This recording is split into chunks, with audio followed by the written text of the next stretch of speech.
tenemos unas 20 muchas preguntas, de las cuales algunas de carácter, digamos, más sencillo, hemos ido respondiéndolas a algunos de los coordinadores.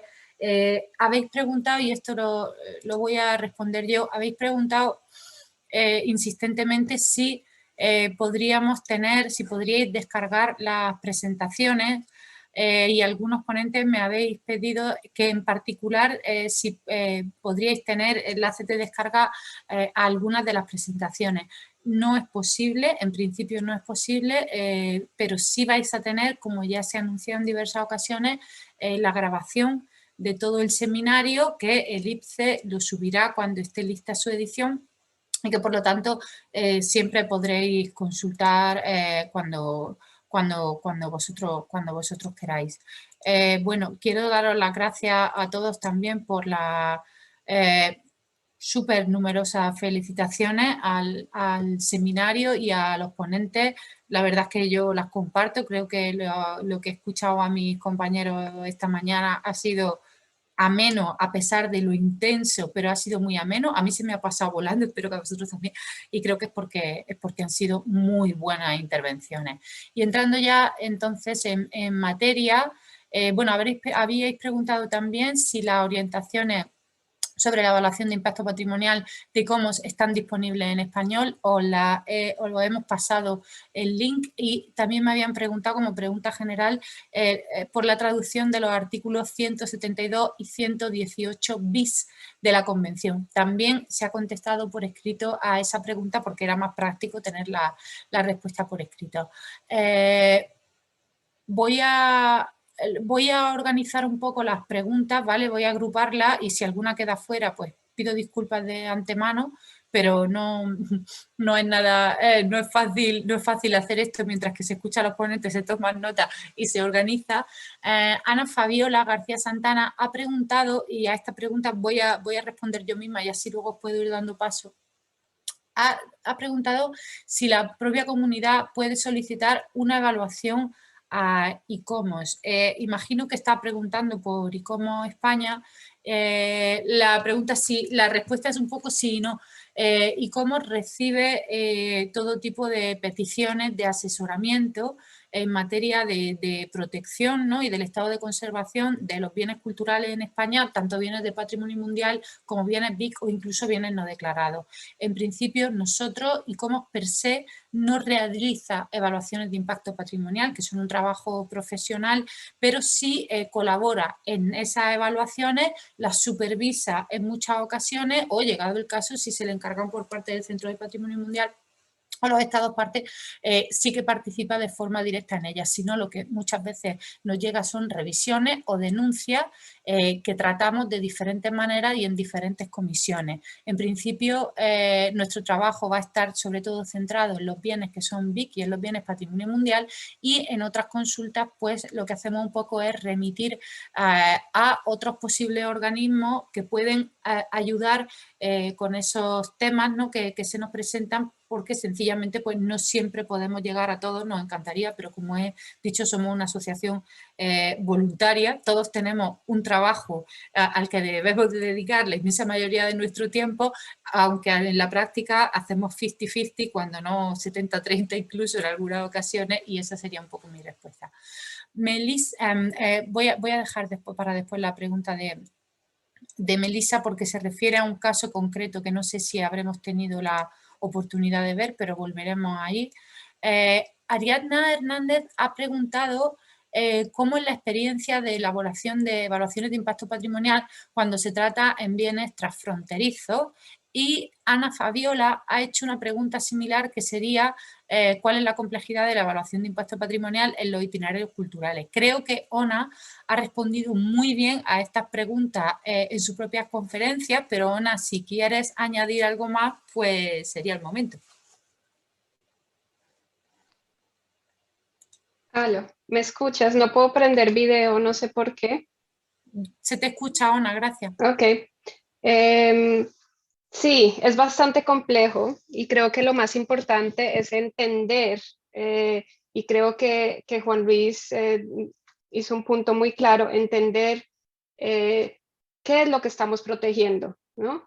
Entonces, la parte de transnacional, transfronterizo, es bien complicado y también las nominaciones seriales en serie son bien complicadas porque se tienen que ver como un todo, pero claramente hay impactos que son directamente relacionados con cada uno de los sitios. Es decir, si es un ejemplo y que fue también discutido es en una de las rutas que ya se ha nominado en Kazajstán, de la ruta de la seda, se pasó o se tenía planeado pasar una carretera en la mitad del sitio que ya era nominado. Es patrimonio mundial, pero parte de una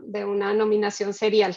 Y claramente, si una de sus fichas empieza a tambalear, pues toda la nominación puede caer o todo el sitio puede caer, porque la idea es que cuando estamos nominando, pues cada uno de los sitios le da o contribuye de una manera independiente a un todo. Es bastante complicado. Ahora, si tenemos una frontera en la mitad, que ese es otro tipo de denominaciones en las que, digamos, comparten las fronteras. Hay dos países que están compartiendo las fronteras. Esto empieza desde la nominación, de hecho, y empieza desde la gestión. Creo que uno de los puntos bien importantes también para llevar en este día de hoy es la parte de gestión y protección. Claramente, los sitios están manejados de una manera en que cada país tiene su propia legislación y ahí es cuando empiezan los conflictos, cuando estamos haciendo propuestas de transnacionales, transfronterizas. Pero eso son cosas que se deben estar solucionando desde la gestión y desde que se empieza a nominar un sitio de manera transfronterizo. Entonces, claro que algunas diferentes leyes pueden aplicar o decretos pueden aplicar en cada uno de los sitios, pero se tiene que ver siempre como un todo y cuáles son esos acuerdos en los que se han llegado para hacer posible que sean parte, por ejemplo, en el caso de la lista de patrimonio mundial, que sean parte de la lista de patrimonio, que sean, sí, parte de la lista de patrimonio mundial. Yo creo que dejo ahí porque puede llegar a extenderse un poco el tema y podría dar la palabra a alguno de mis colegas si quieren continuar. Ona, hay otra pregunta más para ti. Si quieres, te la lanzo ya, aunque también podrían contestar otros ponentes. Se ha hecho referencia en diversas ocasiones, por ejemplo, por ejemplo, Melisa Piñeiro y otra persona que ha intervenido han hecho mucho énfasis en la necesidad de la concienciación en general y la transmisión de la importancia de las evaluaciones de impacto patrimonial, pues como un requisito sine qua non va a ser muy difícil, ¿no?, que las podamos asentar en ninguno de nuestros países. En particular, por ejemplo, Andrea ha preguntado si están previstos algunos mecanismos para transmitir la importancia de estas evaluaciones a los distintos estados parte de la convención y a sus representantes, puesto que le da la sensación, ¿no?, de que si son solo las instituciones internacionales las que exigen ese tipo de evaluación, pues va a ser difícil, ¿no?, que se entienda esa importancia. Creo que esta pregunta, si queréis por ir variando un poco de ponentes, también la puede contestar muy bien Laura, que forma parte, que es estado parte y que puede darle alguna nota interesante a la respuesta. Gracias. Gracias, Celia. Bueno, efectivamente, como hemos comentado antes, todo lo que se plantea en ámbito de patrimonio mundial a la larga acaba calando en los países. Entonces hemos visto que primero son decisiones del comité y después esto ya acaba reflejándose en las directrices operativas o a veces en decisiones de cumplimiento concreto para sitios. Y esto sí que acaba creando una conciencia. Nosotros en nuestro caso, por ejemplo, hasta hace unos años, cada vez que había un proyecto para realizar en un sitio, siempre apelábamos al artículo 172, el que dice que hay que avisar antes al Centro de Patrimonio Mundial, antes de tomar cualquier decisión que sea irreversible. Y a partir de ahí ya se empezaba a avisar. Pero ahora ya, a partir de la entrada en vigor de este artículo, el 118 bis, por el que hay que hacer esa evaluación de impacto patrimonial previo, ya tenemos casos en los que esto se ha pedido. Mañana, por ejemplo, veremos el de Segovia, que nos presentarán desde el ayuntamiento.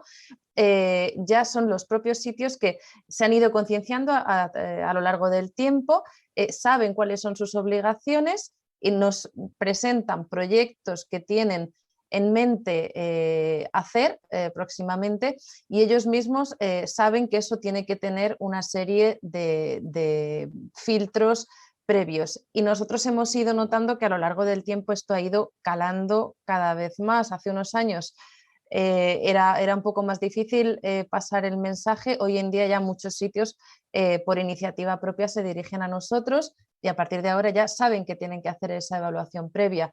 Luego ya el paso siguiente será ver que esto cómo lo incorporamos a nuestra propia normativa. Pero bueno, pensamos que es una labor de lluvia lenta que vaya calando, y sí que percibimos que bueno, cada vez hay más concienciación, aunque queda mucho trabajo por hacer.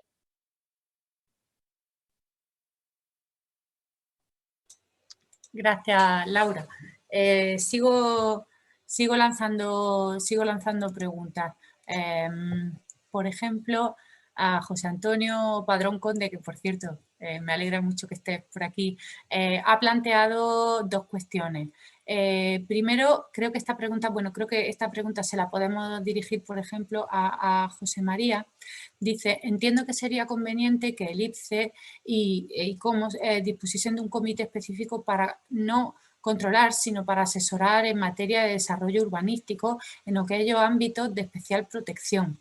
Las administraciones públicas pecan muchas veces al no estar perfectamente dotadas, ¿no?, de personal cualificado y, por desgracia, carecen de cierta neutralidad. Por lo que se refiere a ICOMOS, José Antonio, de hecho, en la junta directiva que estamos empezando ahora mismo, vamos probablemente a impulsar justamente una comisión que va a ser relativa un poco a planeamiento urbano y centros históricos y patrimonio construido, que va a asistir en gran medida un poco al trabajo que ya hacemos, ¿no?, en este caso en la comisión de informes, donde nos llegan muchísimos de los casos que nos llegan son precisamente centros históricos. De todas formas, creo que también te puede responder muy bien José María por lo que se refiere al IPCE. Bueno, yo creo que se sobreestima la capacidad del IPCE en cuestiones de asesorar en materia urbanística, porque nosotros lo que hacemos es asesorar en materia sobre todo de protección del patrimonio. El tema urbanístico es muy complejo, en cada territorio es diferente y hay que estar, pues tener toda aparte que no tenemos las competencias directas, que son de las comunidades autónomas, siempre se están discutiendo las competencias del Estado para intervenir en materia urbanística. Hablan siempre de lo que es la legislación básica y nos reducen a 4 cositas realmente. Estamos a veces informando instrumentos de planeamiento que nos llegan y tal, pero siempre se discute hasta el último detalle hasta dónde podemos nosotros decir u opinar. Es verdad que el IPCE puede crear, igual que con los planes nacionales y tal, puede crear pues esa cultura de conocimiento de estas cosas de la mano de ICOMOS, por supuesto. O sea, ahí podemos hacer una labor muy importante. Pero bueno, quizá es más en cuanto a las actitudes de cómo entender el patrimonio y demás. O sea, dar desde aquí esa visión totalizadora. Por nosotros llevamos todo tipo de patrimonio, incluso el inmaterial, lo hemos estado gestionando ahí a través de los planes nacionales y demás. O sea que ahí sí que se puede hacer una labor importante. Hasta el punto de asesorar en materia urbanística, me parece que es muy complicado, porque además excede un poco de nuestras fuerzas. O sea, ¿cuántos modificaciones urbanísticas se producen yo que sé, simplemente en España a lo largo del año. Es que estamos hablando de decenas de miles o más. No tendríamos capacidad técnica para contestar siquiera alguna pregunta que nos venga de aquí y de allá con la cantidad de volumen de trabajo que esto genera, ¿no? Somos los que somos, o sea, 5 arquitectos para mil cuestiones, o sea que realmente ojalá pudiéramos y además ojalá estuviéramos preparados a nivel de lo que es conocimiento y puesta en práctica de toda la legislación urbanística al nivel que están otros, pero quizá hay otros ámbitos de la administración que ahí podrían decir mucho más, ¿no? En cuanto a las consejerías correspondientes a las comunidades autónomas, incluso pues, dentro de la administración otros departamentos ministeriales, ¿no? Muchas gracias. No es por quitarme cosas de encima, pero vamos, que bueno, que es un mundo en el que siempre hay que estar además quien sabe y maneja los problemas del urbanismo son los que trabajan en ello todo el tiempo y todo el día, ¿no? Porque, bueno, pues son temas bastante complicados como para intervenir nosotros en plan, pues eso, de intentar ordenar ciertas cuestiones. Podemos ser unos aficionados metidos donde no nos pueden dar muchos coscorrones, ¿no? José María, empatizo con tu respuesta por lo que hay como le afecta también, aunque creo que también es verdad que todos los que estamos de alguna manera no implicados en estos temas, a veces también sí podemos un poco colaborar entre nosotros a la hora de distribuir, ¿no?, estos temas que muchas veces nos llegan de manera conjunta a vosotros, a nosotros y a otras, incluso a otras asociaciones de patrimonio. Bueno, quizá algún día podríamos trabajar en cómo podríamos, ¿no?, coordinarnos mejor para a veces pues no poder dar respuesta a algunos de esos temas que son muy serios. Juan Luis, tengo una pregunta que te va a encantar. Tenemos a una asistente, Cristina Tío, que nos comenta y pone un poco en relación su experiencia cuando ha visitado Stone Town en Zanzíbar y Cartagena de India en Colombia.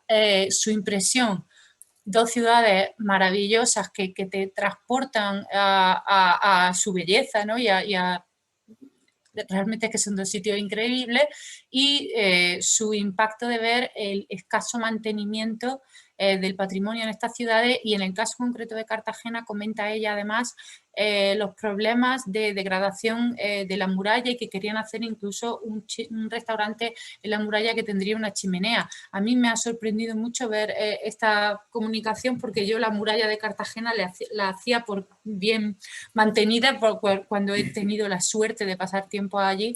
Así que nada, tienes la palabra, a ver si nos puedes aclarar un poquito. Muchas gracias.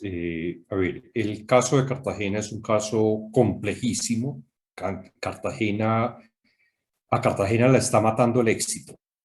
Es decir, es una ciudad esplendorosa, espectacular, con una infraestructura hotelera y turística excepcional, con un estilo de vida bastante atractivo, con muchas cosas muy buenas de Cartagena. Sin embargo, pues Cartagena oculta detrás de esa imagen pintoresca, fotogénica, etcétera, etcétera, una cantidad de problemas profundísimos y gravísimos. El tema me sorprende la pregunta respecto a las fortificaciones, porque yo diría que en general, es decir, no es que no haya algún punto negro, digamos, a nivel de gestión, pero el conjunto de las fortificaciones de Cartagena en general estaba bastante bien atendido. Lo atiende particularmente una escuela-taller, que con el modelo español se creó allí desde el año 92 y que se encarga del mantenimiento permanente y continuo de esas fortificaciones. Esas fortificaciones son propiedad de la nación, están a cargo de la nación, las maneja directamente el Ministerio de Cultura. Sin embargo, tiene un operador en Cartagena que es esa escuela-taller. El tema de los restaurantes y los distintos usos que se hacen sobre las fortificaciones es bastante, digamos, medido, bastante estudiado. Hay una serie de sitios, particularmente los tendales, que eran aquellos sitios donde la tropa podía descansar a la sombra, en un lugar como Cartagena, que se han habilitado como bares, como restaurantes, etcétera, etcétera, como terrazas prácticamente en la ciudad. No conozco el caso específico de un restaurante que se vaya a instalar allí, que tenga una chimenea, con lo cual pues me queda difícil opinar sobre eso. Pero en general yo creería que el mantenimiento de las murallas es probablemente uno de los ámbitos más atendidos de la ciudad de Cartagena. Podríamos hablar un día entero o dos en un seminario como esto sobre la problemática de Cartagena, que es enorme, enorme. A mí particularmente me impresiona mucho la problemática social de Cartagena. Más allá de las piedras y de los bellos edificios, hay una situación de marginalidad, de pobreza, de discriminación, de racismo, de exclusión, de prostitución a todos los niveles, masculina, femenina, infantil, que me parece que es una bomba de tiempo. Es decir, Cartagena es un caso de estudio interesantísimo, donde probablemente uno de los puntos menos trascendentes, en mi opinión personalísima, sería el de las fortificaciones.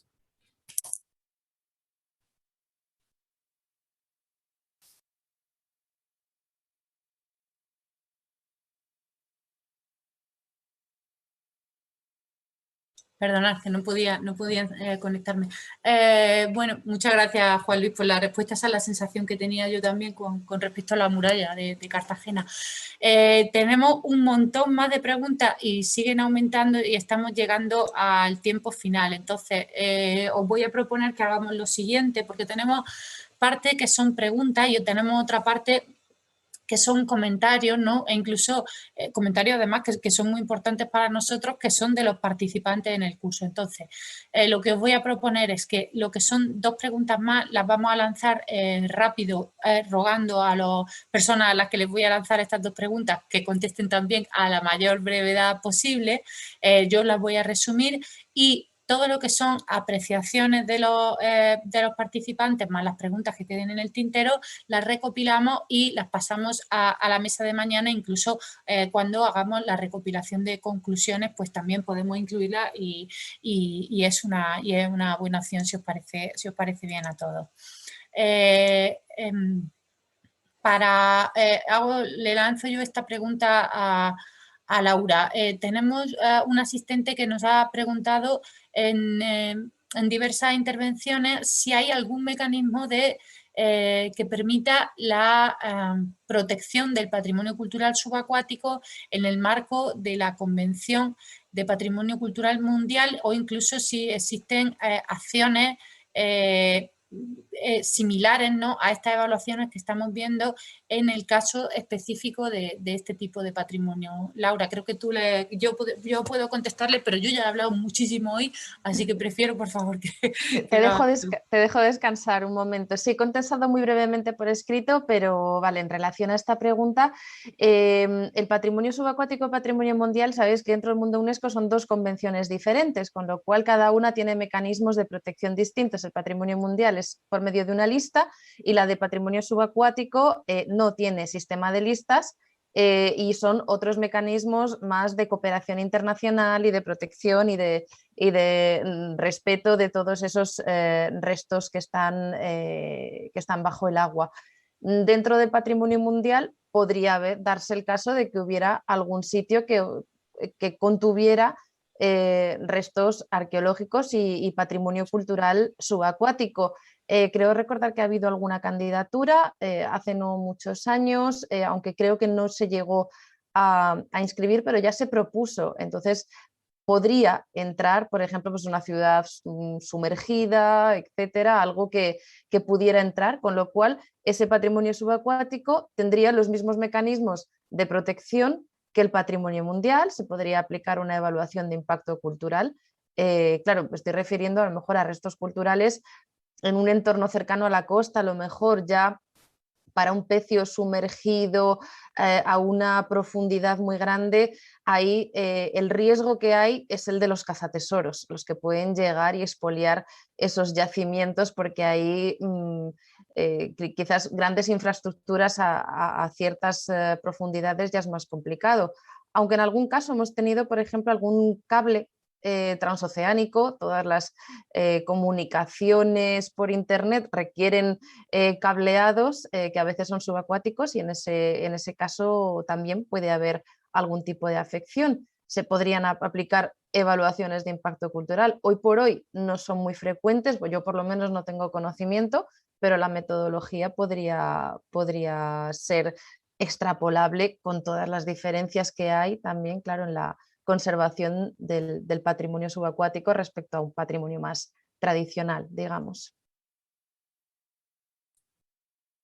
Celia, ¿podría hacer un breve comentario? Por supuesto. A ver, yo pienso que el instrumento como tal que ha puesto a disposición de todos nosotros el ICOMOS Internacional, ese instrumento de la evaluación de impacto patrimonial, es lo suficientemente amplio como para que se pueda, digamos, aplicar prácticamente que en cualquier contexto patrimonial, sea un centro histórico, sea un monumento, un edificio, e incluso, como se está comentando en este momento, pues un pecio o unos hallazgos subacuáticos.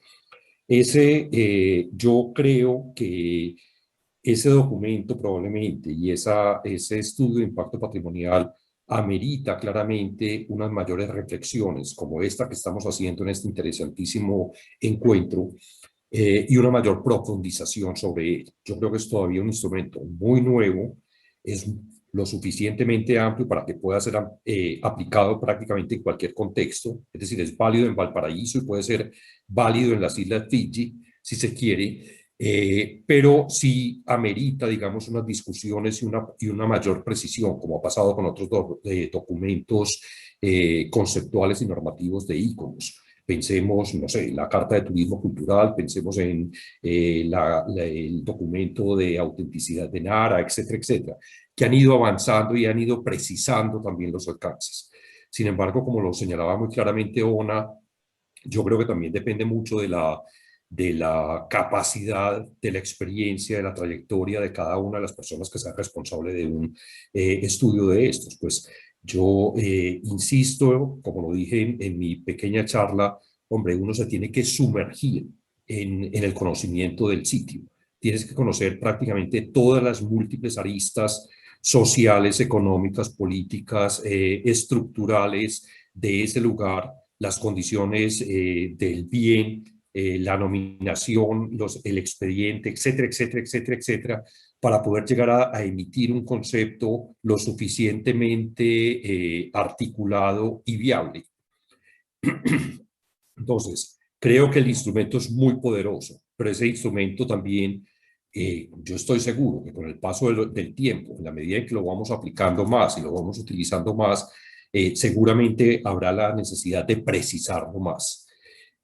Yo quería también comentar sobre otra pregunta anterior. En el caso de Colombia, tenemos pues un sitio que es el Paisaje Cultural Cafetero de Colombia, que es un enorme territorio que permanentemente está expuesto también, como se estaba comentando ahora, pues a obras de infraestructura vial, obras de transmisión eléctrica, obras de múltiples formas y variables, y desde hace ya mucho tiempo, desde hace hoy en día casi que una década, se viene utilizando esa metodología a nivel nacional para cada uno de los estudios de alguna obra que se someta a consideración del Ministerio de Cultura.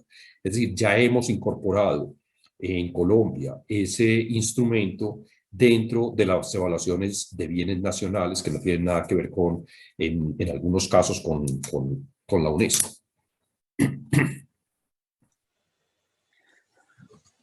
Pues muchísimas gracias por la respuesta, Juan Luis y Laura, que la verdad que eran dos respuestas muy interesantes. Es verdaderamente un desafío, ¿no?, plantearnos la inscripción de estos lugares en la lista del patrimonio mundial y, bueno, teniendo en cuenta la sobrerepresentación de otros, no sería nada de extrañar que en el futuro nos encontremos con eso. Por eso me pareció que era una pregunta interesante y desde luego de adaptación de la evaluación de impacto patrimonial interesantísima, como ha comentado Juan Luis.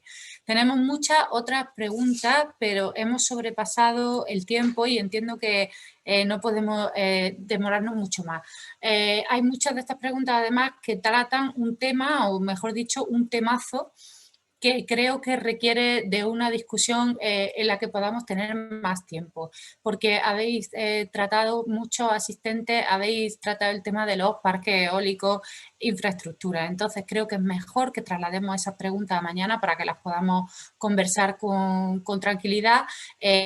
Tomamos nota del resto de las preguntas y del resto de los comentarios que habéis hecho, e incluso hay algunas que podemos dirigirles particularmente a los ponentes, como a Juan Luis, que tiene bastante gente que te está escuchando sobre Valparaíso, sobre Cartagena y que tiene ganas de seguir debatiendo, pero creo que de momento lo podemos dejar aquí. Así que Laura y José María, si estáis de acuerdo, y Teresa y Toni, pues creo que podemos dar hoy por bien finalizada esta sesión. Laura y José María, me imagino que querréis añadir alguna cosa, así que os doy la palabra y nada, y a todos os veo mañana y muchísimas. Bueno, pues por nuestra parte, agradecer otra vez a los ponentes por sus interesantísimas aportaciones y también a los asistentes, porque entre todos creo que se han suscitado muchas cuestiones interesantísimas. La verdad es que teníamos muchas esperanzas en este curso y la mañana desde luego no nos ha defraudado, sino todo lo contrario. Creo que está sirviendo para poner sobre la mesa una cuestión que a muchos ya nos rondaba la cabeza desde hace mucho tiempo, pero no habíamos tenido oportunidad de centrar de una manera tan clara y bueno, lo que he visto sobre todo es que todos coincidimos en lo mismo, no tenemos muchas discrepancias, todos tenemos una idea bastante clara y hacia dónde queremos ir, incluso desde distintos ámbitos, distintos continentes, distintas experiencias, todos pues bueno, queremos continuar en este camino y creo que a lo largo del día de hoy ha quedado bastante claro. Así que, bueno, por nuestra parte, pues mucho agradecimiento y la verdad es que estamos muy contentos con el resultado. Sí, efectivamente, la participación, además de los asistentes al seminario, ha sido estupenda. Yo he contestado lo que he podido. Ha habido efectivamente algunas preguntas sobre parques eólicos, una cosa que está tan a la orden del día.